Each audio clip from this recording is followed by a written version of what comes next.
Bez, good to see you, man. Happy holidays. I'm currently coming to you from a hotel room in Carlisle, Illinois, where my family is staying here for the holidays.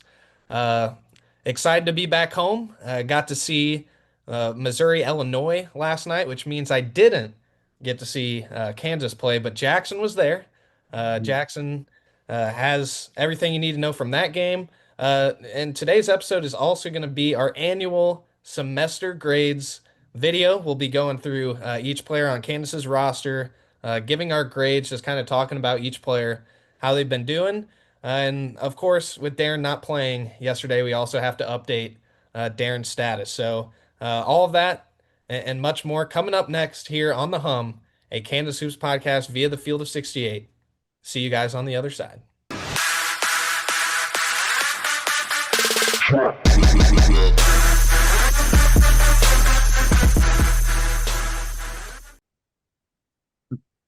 All right, everybody. First things first, we have to talk about Darryn Peterson. He was out again on Monday against Davidson. This is now I believe this is the ninth game that Darryn Peterson has missed. He's played in just four of Kansas's 13 games. And this is pretty wild. He's only played 22 minutes in front of Kansas fans inside Allen Fieldhouse. Bill Self, after the game, said that Peterson's still day to day. He's not quite there yet. And he added, that Peterson's family and him are in agreement that he should not play until he feels good. Real quick, here is the full response from Self yesterday. Status of Darryn entering break? Same as it was yesterday or this morning. I think he's doing well. You know that they're going to make a decision. That they've made a decision, which I don't disagree with it at all. That they want him to be as close to 100% as possible when he comes back, and he's just not quite there yet. But it's a day-to-day deal. He will be. So I wish he could have played tonight, but fact of the matter, other guys got some run and they did well. So hopefully, we'll giving some other guys some opportunities. Will hopefully make us, deeper as we get into conference play. Yeah, just to clarify, who'd you mean by they when you said they made the decision about Darryn? Oh, his family. Okay. Yeah, his family. The thing about it is, we talked about this. We're in agreement with the family that he should not play until he feels good. We're in agreement. But I'm not. I mean, I'm not inside his head or his body that I can determine if he feels good enough or not. That's up to him. But he wants to be out there. He's just not quite ready. Bez, what are just your thoughts on the situation? Obviously, it sucks that Darryn's still not playing, and fans are, online kind of going crazy about it. Yeah, I mean, it sucks. I mean, there's no other way to put it. Everybody, all of the people who are frustrated and all of the people who are kind of arguing back with them, the whole premise of it, what everybody is saying is, we want Darryn to play. I believe Darryn really, really wants to play. I do not think this is a prima donna situation. I do not think he is using this as any type of leverage for anything. I mean, I don't even know how that would work, but People I are keep saying seeing that. he's stealing NIL money, is what people are saying. Right, right. Look, man, he's going to make hundreds of millions of dollars in the NBA. His little collective share that he has, look, he could give or take it. I mean, it really doesn't matter to him. He's going to be $100 million NBA player. So I just hate all of that for him because he's getting such a bad rap about this. I mean, I'm really glad Bill came out and said that. Like, hey, this is his family. They do not want him to play right now because he is not 100%. And it's not oh, my shoulder is sore or like, oh, tweaked my ankle. This is all related, like this quad, hamstring, that stuff goes wrong, it gets really, really bad. So this is potentially a serious injury you're looking at. So I don't hate it. I didn't think he would play last night. I didn't think he was going to There's play no against reason. Towson. Did There's no anybody think he reason. was going to play against those two schools? Nobody thought he was playing. So why is there suddenly all of this uproar that he didn't play? Obviously, he wasn't going to play. Now, look, I'm in the camp of everybody, please calm down. Stop overthinking this. He's hurt. He's not injured. So he's not going to get out there and play at 85, 90% when Kansas can go beat the other team they're playing by 30 without him. It doesn't matter. And he's going to come right in and it's going to be fine because he is practicing. So it's not like he's going to come in and disrupt everything. However, if he does not play the first couple of conference games, I think it's much Then, more warranted. yes, if Darryn Peterson isn't suiting up on January 3rd against UCF, then I think everybody can start pushing the panic button a little bit. But I will say, if I was the parent of somebody who was, if you look at every mock right now, Darryn Peterson is still the number one pick, pretty much everywhere. If I was the parent of Darryn Peterson and he was not 100%, there is no chance in hell I'm letting him go out there and play. There's just no shot. Like I'm No. just not doing it. So And for all the people whining about the donor money, I didn't know everybody that had a Twitter burner account was a donor. You're not a donor. Those guys don't care. They don't. They're giving money to the program that they love. And by the way, after the past couple of seasons, Kansas might need some publicity right now. Like, let's just be honest. The past 2 years have been bad. And Darryn just being in the program is putting Kansas back in those conversations. Those first round pick conversations that all of these national media outlets are having, you have to put Kansas up there. Kansas hasn't been up there in a while. All right. So all of this crap about, oh, he's stealing this money, the donor money. Why would blah blah blah? Shut up. It's not your money. They're fine. The team is good. They love each other. Bill is the happiest I've seen him in forever. Chill out. yeah, honestly, I pray that Darryn Peterson plays on January 3rd and we don't have to talk about this ever again. That would Would be love great. that. It would be great. Please. With that being said, we've gotten our rant, our Darryn Peterson rant out of the way. Bez, you were there at the Davidson game yesterday. Kansas played pretty well. I'll admit I did not watch the game. I did not have time to get and watching it today. So Bez, what are just kind of your main takeaways? Just looking at the stats here. I mean, Melvin with a near triple double, 10 points, 7 rebounds, 9 assists. Trey White, 18 points, 4 of 5 from three, and then Cole Rosario, Mhm. 13 points. How were the boys looking last night, Bez? Enlighten me. So the main thing I was looking for is I haven't been to a game all year. And you hear about, oh, this team loves each other. They have so much fun. And you can see it on the TV screen. You can see it. But being there and looking for all of the different little things, like in between timeouts, everybody's having a good time. And it's like a focused fun. You know what I'm saying? It's not like distracting in any type of way. It's, we're here to work and get stuff done, but everybody's got a smile on their face. There was a time like the under 16 timeout in the second half, they were honoring some guy at half court, and the all five guys photobombed the picture, and then like dapped up the guy that they were being honored, which is like some doctor that nobody like. It wasn't a military guy; it was just some doctor guy, and they all just dapped him up and were like messing with him. Like, dude, that's something we haven't seen in a while. And anytime anybody like Cole, when he hits those threes, that bench was crazy, man. They were going nuts. Anytime there's a mistake, it's a two guys, my bad from both guys. Let's get it sorted. There's never an argument. And to me, it looks like Trey is very, very much the vocal leader of this group, which is good. He's one of the Trey most and Melvin, experienced I think, guys. are kind of double dutying.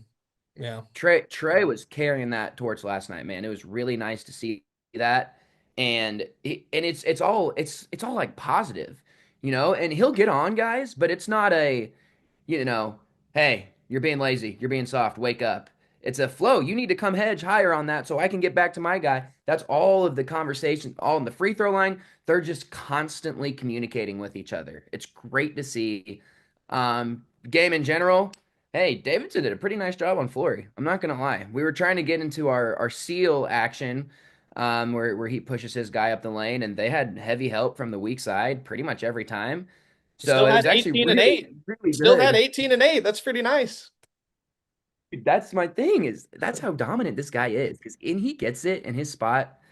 It's just nice to see. But it was really good in the first half that Trey hit those shots because that kind of pushed the game open. It was like 8-5 at the under 16 in the first half, and then he hits a couple, pushed it out to 12, and it never got under 12 the rest of the night. So big So, time from Trey, stepping up, hitting shots. Rosario, I think the whole field house was just laughing at him because he just kept chucking, Sam. He hit two. No, he hit one, and then he came down, hits a transition pull up three, which was a very ill advised shot, but he hit it. And then the next three possessions, he fired off three. Two of them hit the back of the backboard and no rim. So it was did just kind you of a, all right, we're up 30. Cool. Get some shots up, baby. did you see what Self said in his post game about Cole? Yes. That he needs to get out of the gym. Yeah, he needs to get out of the gym and go be a kid. Right whenever I saw that, my first thought was like it's winter. Like Cole can't go play golf anymore. No. He lost his number one hobby. There's no golf Yeah, simulators in poor Lawrence. guy. Like he doesn't know what to do with himself. He's a golfer and a hooper. That's what he does. He does, man. That's what he does. He needs the gym. But I don't mind him being in the gym because the 3-point percentage needs to go up. But the Stay in it, Cole. And I will also add, I get to the KU games usually an hour 45 early. Mhm. And usually Kansas players don't get out on the court until like an hour 15, an hour before the game. Every single time that I walk in, Cole Rosario is out there getting up shots. Like, and I bet you he's there maybe even 2.5 hours before the game. So That kid's a freak. I love the hustle. I love the hustle. You can see the bounce too. Like just little like I just it was nice to be able to finally see them in person because like the speed of Melvin, it's like whoa. The bounce and the athleticism of Cole was really eye opening and just Trey White's leadership, man. I cannot get enough of this guy. I think I don't think there's any chance Bill thought this is what he was getting out of the portal with him, and it's we'll get to it in the grades. We'll get to it in the grades. Any other final thoughts, Bez, from Davidson? No, just kind of like I mean, Steph Curry's kind of been the GM of this team, and there were some shots that they hit where our guys were like, "What?" And I was like, "Guys, team of white guys handpicked by Steph Curry. I don't know why we're surprised they're hitting some of these shots, but other than that, man, it was pure domination, and they played so. Melvin was sprinting down the floor up 36 with 4 minutes left. That's all I have to say about this team. Love this team, man. Love this Love it. team. All right, y'all. We're going to take a quick break. Whenever we come back, we're going to go through some grades. We got Professor Bez and Professor Slants Oh God. ready to hand out some grades here. So stay tuned with us, y'all. There is no sport in America that is more difficult to follow than college basketball. It can be overwhelming. That's where the Field of 68 Daily comes into play. The Daily is your go-to source for injury updates, recruiting news, and transfer portal additions that actually matter. For just $50 a year, get access to the same information that your favorite team's coaching staff is subscribed for. Quality content can be hard to find in the college basketball space. The Daily is here to help you with that. All right, welcome back, everybody, to the Hum, a Kansas Hoops podcast via the Field of 68. We are now here to do our semester grades. The first semester of college has come and gone. Thank God, Bez and I don't have to deal with it anymore. But here we are. We're at the semester, so let's go ahead and dive in. The first name is going to be Darryn Peterson, and the grade that I have given Darryn Peterson is an incomplete.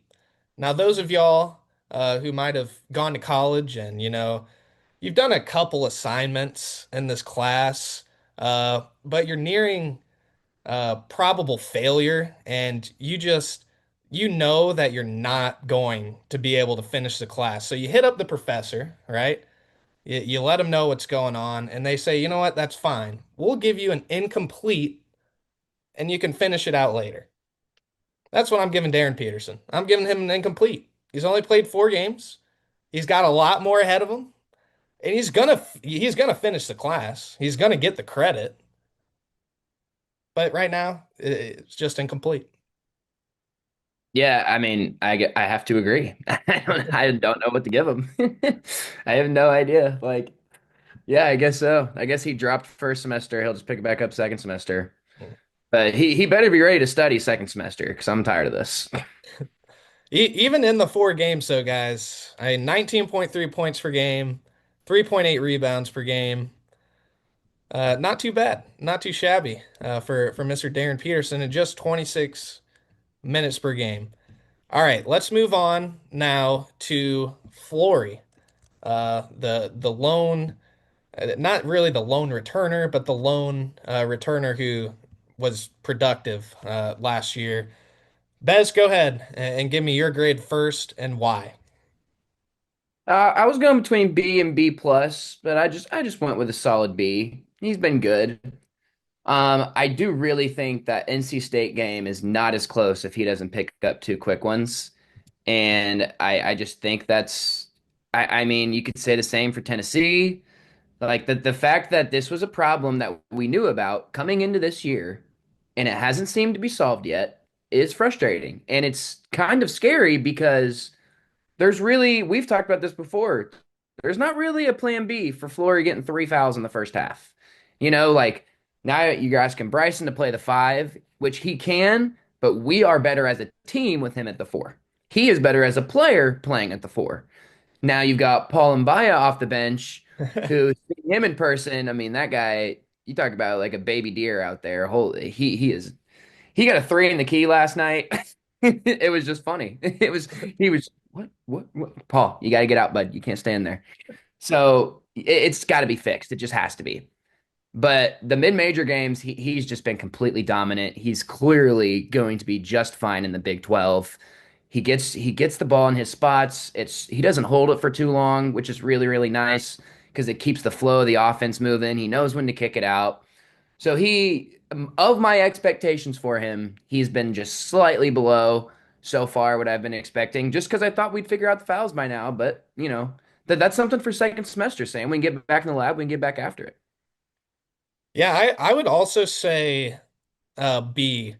And the oh, sorry, we went I was lagging for a second. We're good. We're back. I went with B Bez, and it's because of some of the same reasons. You look at Flory's games against high major opponents. NC Right. State, 8 points, 11 rebounds, 4-7.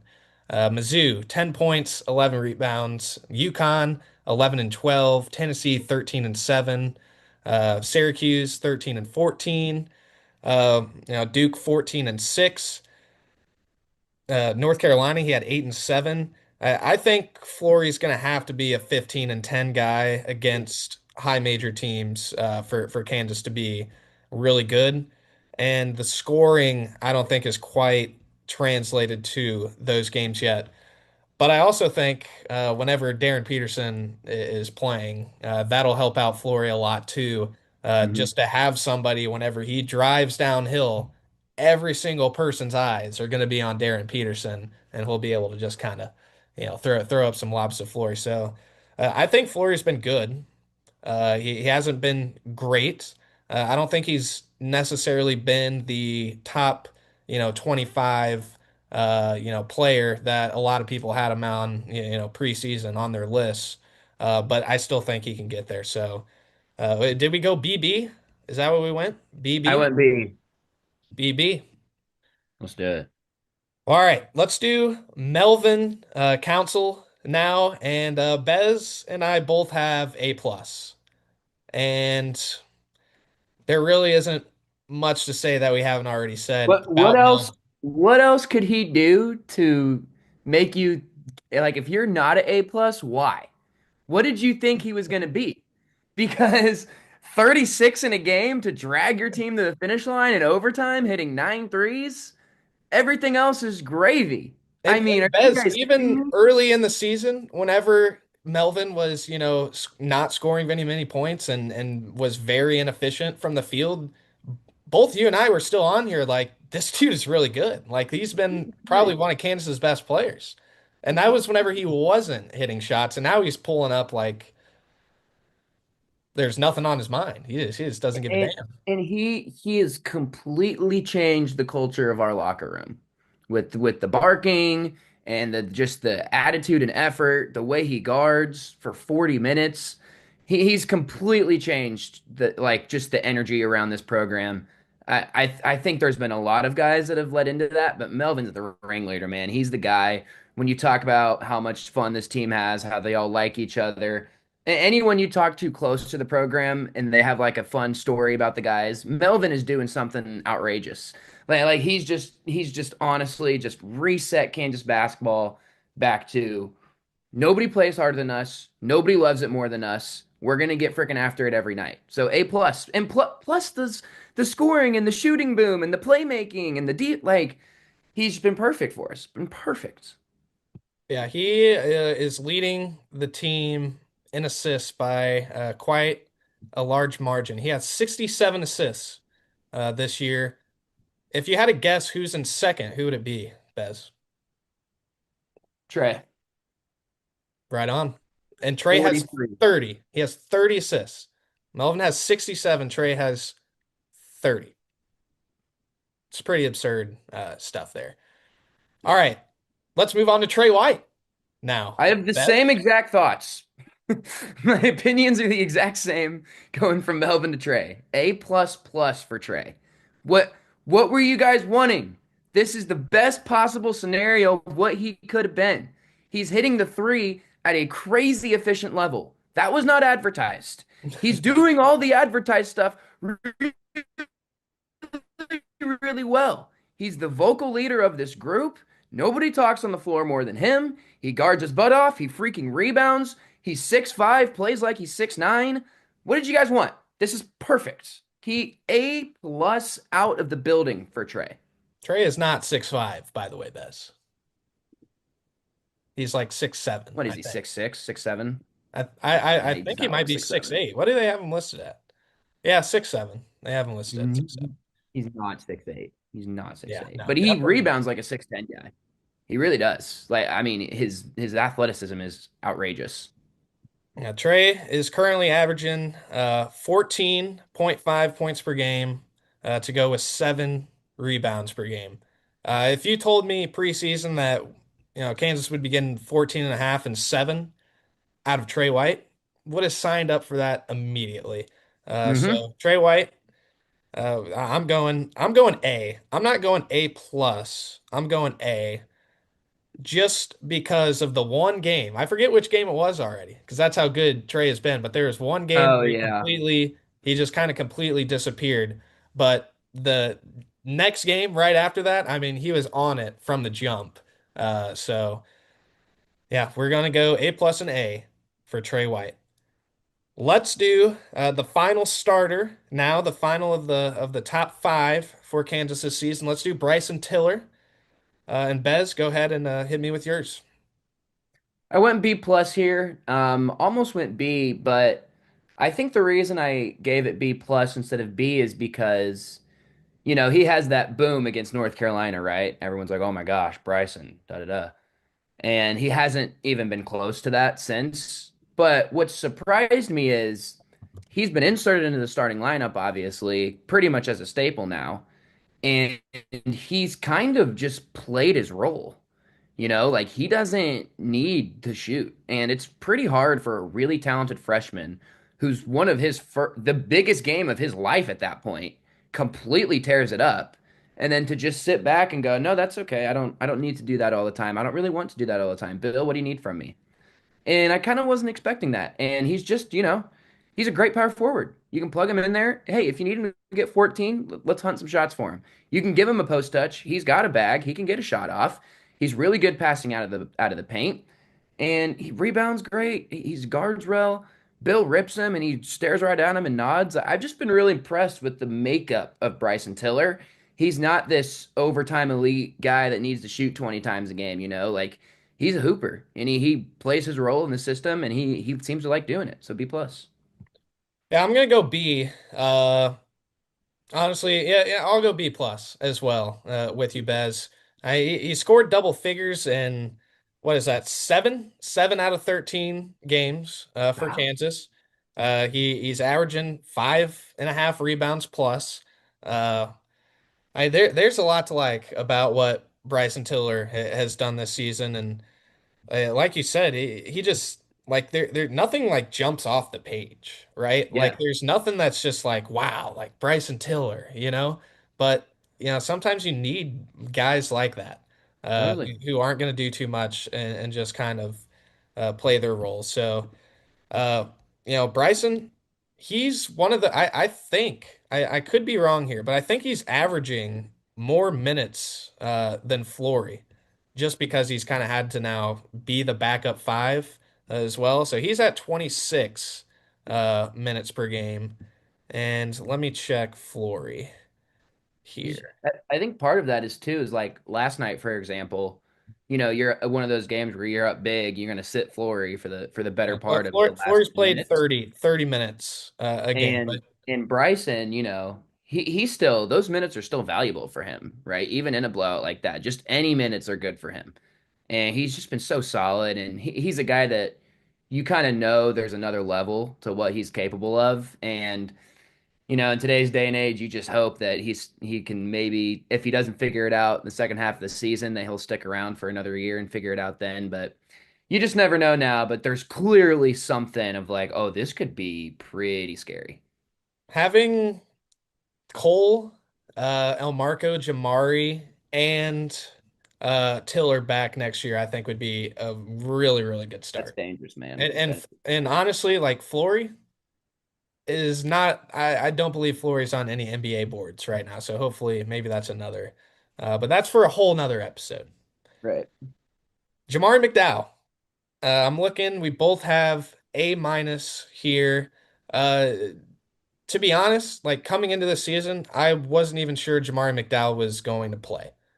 Hmm. And he has not only played, he has shown that he belongs and really deserves playing time. I think he's probably Kansas's most reliable three-point shooter off the bench, right? I mean, Yeah. Rosario's been up and down. Marco's not necessarily a Yeah. three-point shooter, so I think, and then Jaden Dawson hasn't really done anything, so I think Jamari kind of takes a cake there. And then he's one of this program's best defenders, and he's been going at all sorts of talented guys the last couple of years in practice every day. So. Props to Jamari, man. I mean, he's come in and done everything this Kansas team could ask of him. I mean, I almost gave him an A plus because of exactly what you just said, Sam.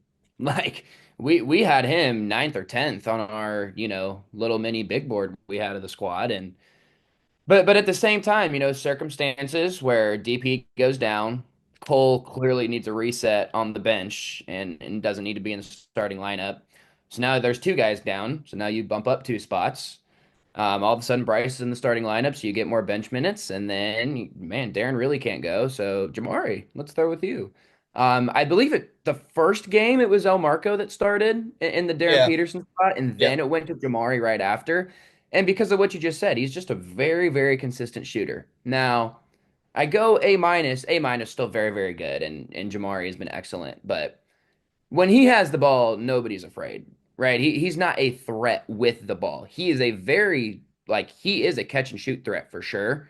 But and it's like he's getting the rhythm of the He's not game. going to take the ball and go and score on you. Right. Like when he catches it, on a reversal, you're not, what's about to happen? You know what's about to happen. He's going to swing it.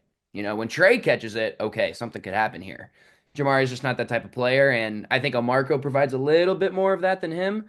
But their yin and yang, I've really, really enjoyed. Like they can play together. They're a good, pace setter. A Marco sub in for Jamari. Now we're going to go tempo, tempo, tempo right at you. Whereas Jamari's a little more, relaxed and is just kind of a spot up shooter. But yeah, and defensively, like shout out to Melvin for bringing it back because Jamari has been a great kind of number two to Melvin's rah rah rah pick up at half court right away. Jamari's doing that as well, and it's been good to see. All right, let's do El Marco now. Kind of, J Jamari and El Marco. I mean, they should be best friends at this point. They've They look been like it, hanging out man. together. So, Which It looks like Bez and I both have the same grade for El Marco as well. It is a B. Bez, tell me why you have a B.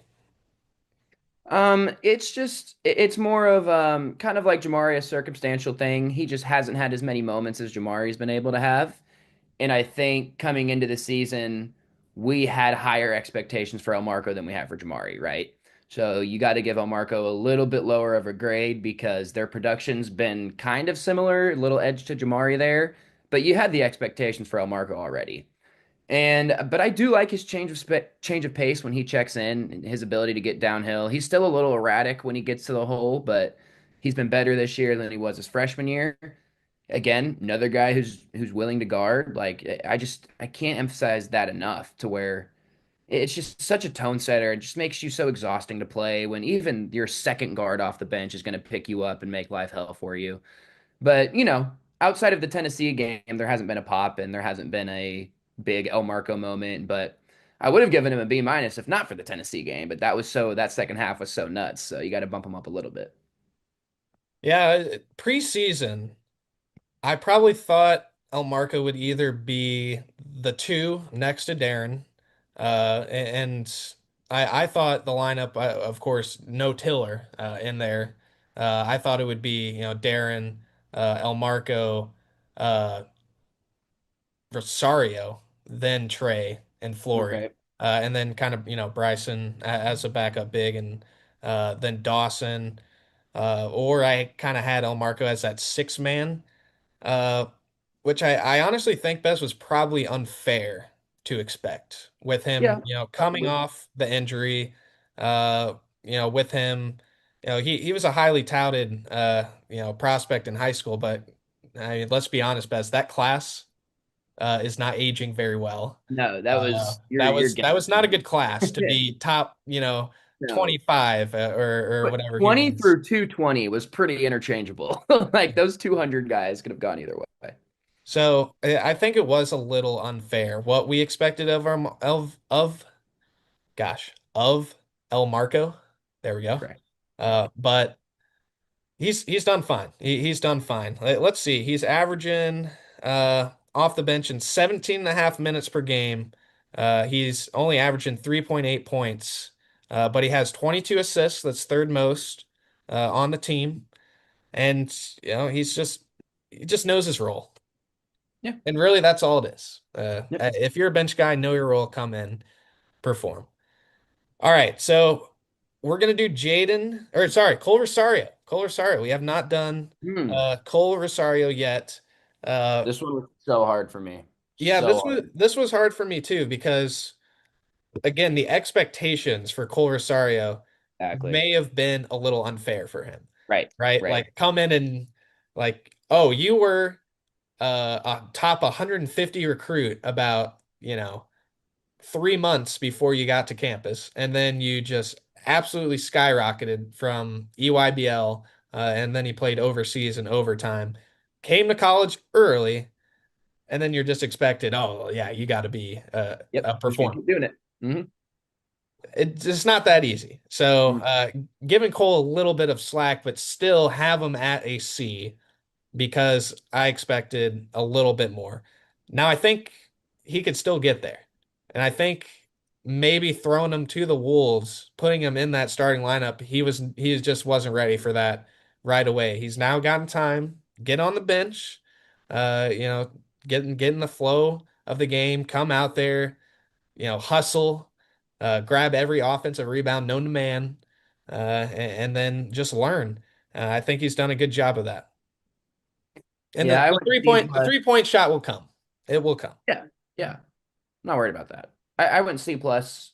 Kind of similar to Bryson in the words of like, offensively scoring output, maybe it hasn't been what you were expecting, but they're still doing everything else. I mean, how hard this kid plays and the amount of loose balls he gets, even in the spurt minutes, right? And he's kind of right now a perfect spurt minute guy. You get him out there for 4 minutes, those are going to be an extremely intense 4 minutes of this dude playing his absolute tail off. But I also I gave him a little extra bump, totally similar to you, Sam, where it's like, and you and me specifically were super high on Cole. because we had seen what he did in the summer and what he did overseas. And then coming in to hear the coaches actually say the same things we were seeing as a high schooler, that kind of They confirmed put it him in for the us. starting lineup to start the year. Hey, So hey, this guy's a player. This guy's a player.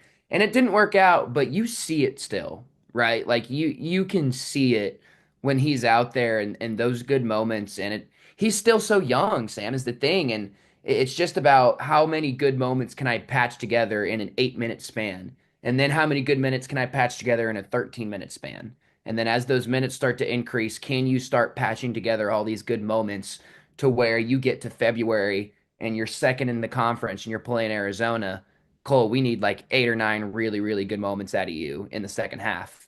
That's what the goal is for Cole right now. He's not quite ready for that yet, but you see it, the athleticism, he can hang with anybody, dude. It is not a game's too fast, game's too physical, he can't keep up. Nope, not that at all. He's just a little uncomfortable right now, and he needs to hit some shots to see the ball go through the net to give him some confidence. That's all it is. So I give him a little edge to closer to a B because I do think that moment's going to come this season. yeah. All right, this is the last one we're gonna grade officially. Then we'll kind of talk about a few of the others. Jaden Dawson, Bez, uh, probably was the guy out of the portal that I thought would make the most impact, just because of the shooting. Whenever, I've watching the highlight videos and such, whenever somebody, commits, Dawson stood out to me, I think, the most. Mm-hmm. It has not panned out. Mm-mm. It simply has not panned out. I know he's been hurt a little bit. He was kind of hurt off and on, but he's been healthy for quite some time now, and he still hasn't really found a role with this team. I have him at a C minus, just because of the whole injury factor, but probably deserves your grade, Bez, which is. Yeah, I give him a D plus. Honestly, this is based on the fact that he's better than Marco Jackson and he is better than Jamari McDowell, and he does not play close to those minutes. And it's I can't even put my finger on it yet. He's potentially an elite shooter. Like the shot looks good. And he's shown it at the mid-major level that he can be an elite mid-major shooter. So the transition just hasn't worked super well for him. But coming into the season, man, you were saying you had Omarco in that two spot. I had Omarco firmly on the bench in the sixth, seventh man role. And then I had Melvin and Jaden for that two spot next to Darryn. I Yeah. thought that was going to be the competition. Was it going to be Melvin? It's going to be Jaden. And you look back on that, I mean, it was probably Melvin from day one. Then we didn't know about it. Bill always probably had Melvin ahead of both of them. But that was kind of the perception you were going to get. Even if Jaden doesn't start, I thought he'd be the first guard off the bench in the Jamari role. Catch and shoot and steady the offense and guard your butt off. But he hasn't been able to provide that. Jamari has been able to provide that. So it really doesn't matter how good you are off the dribble, beating guys, setting up, playmaking, blah, blah, blah. He did have a couple nice lobs last night. Good playmaking there from Jaden. But look, that's not the Loyola Jaden is not what Kansas needs. Kansas needs Jamari to take a back seat and just be there to catch and shoot. Oh. And until Jaden gets comfortable doing that, he's going to continue to be right where he is, which is really disappointing how he was talked about coming into the program. Yeah, I honestly, Bez, I do not see him making his way into the rotation this season. I think Kansas is pretty set right now. Once Darryn comes back, it's Darryn, Melvin, Trey, Flory, Bryson, and then I really think Kansas will trim it to Jamari, Cole, El Marco. Yeah, Once Iowa State comes into town on January 13th, whenever that is, don't think 9 players are going to see the floor. that would So surprise me. And, you know, outside of, man, we're 1 for 14, or Bill just has more comfort with Jamari and Marco because they've been here forever and they don't get scared of big moments. And not that Jaden does. I mean, he's an experienced guy who can, I feel like, steady the storm, but Jamari and Marco can do that too. So why am I messing around with this guy who just got here, who is also dealing with nagging injuries. Let me just go with these two guys who have been in the system for 3 years, who are completely healthy and who understand what I want them to do. Yep.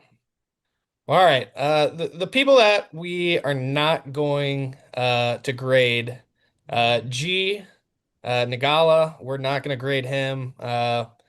Paul and Baya, not going to give a grade. Paul's been all right. You know, I don't think Paul is really expected to do anything, but he's had definitely a couple hilarious moments that just make you kind of shake your head and laugh. Samis, not going to grade him either. Really haven't seen enough, but just he kind of reminds me a little bit of Tristan and Aruna from back in the day. You can just see the talent. You know it's there. Just not sure when you're quite gonna see it. And then Corbin Allen in the walk-ons, not gonna grade either. So that's that. Bez, we have graded everybody. I think everybody would love to have us as a professor with some of these grades we were handing out, I but know, that it's just way shows you that nicer Kansas here is than playing good basketball. That's a great point. I was literally doing this. I'm like, this is the nicest I've been, but it's also the most fun team and probably the best team we've had since we started doing this. So that's a nice change of pace. I like that. I'm actually very curious what our grades were. All right, I found the grades from last year. We gave DeJuan Whatever they Harris. weren't negative enough. We gave DeJuan Harris AA. We gave Zeke B, B minus. Rylan Griffin C minus, C minus. We gave KJ B minus, B minus. Hunter Dickinson A minus. I gave him B plus. AJ Store with the D plus, D plus from both of us. We had Flory at Those A two. minus, A minus, and Diggy at A minus, A minus. Oh, that's actually aged very well. And then our team. Wow, we didn't even do this. Let's do this, Bez. Cumulative GPA. Team grade. Last year at semester, our team grade was C plus overall We for didn't even Kansas. suck that bad yet. That's crazy. I'd give this team an A minus. I'd give this team Like probably an AA dealing with all minus. the dealing with all the Darryn stuff and still coming out of it 10-3, and you feel really good about the team you have. It'd be different if we were like limping through Towson or limping through Davidson. No, those were two manhandlings that we were never really bothered. And doing that without your number one guy in the country, hey, man. Hey, those losses, not bad losses at all. Not at all. I don't like the Allen Fieldhouse one still, but other than And that, even analytically, Bez, Kansas is now becoming that top, 15 team. right. They've been hovering around, I think like 16 through 24, like 18 through 24. Kansas is now up to 16 on Ken Palm. Number 7 defense in the country, and the offensive rating is 54 without Darryn Peterson for most of the time. Honestly, not bad. Honestly, Not not bad at bad all. for not having your best player. Not bad at all. Well, all right. That is all we have for you guys today. Right as I say that, your free meeting will end in 10 minutes. Come right up on the Zoom. All right, y'all. Kansas's next game is not until January 3rd against UCF. We're gonna try to get Fran on the podcast sometime before that game to talk just Big 12 preview. And Bez, I will say, UCF 11-1. Their only loss is to Vanderbilt, who, Did as they we beat know, FAU today? yes, they won 85-80. Really? But I mean, UCF, man, the Riley Kugel revenge game. Yeah. Yeah. I they're I fixing think it's going to be a tough game in Orlando too. And I don't did they I don't know if they played there last year, but 2 years ago, whenever they played there, that building was freaking rocking. Like yeah. that was a crazy atmosphere. Oh, So it was. It was, and uh they snuck. Kansas might have their hands full a little bit to start Big 12 play. All Yeah. right, y'all. Thanks for joining us. Happy holidays. Merry Christmas.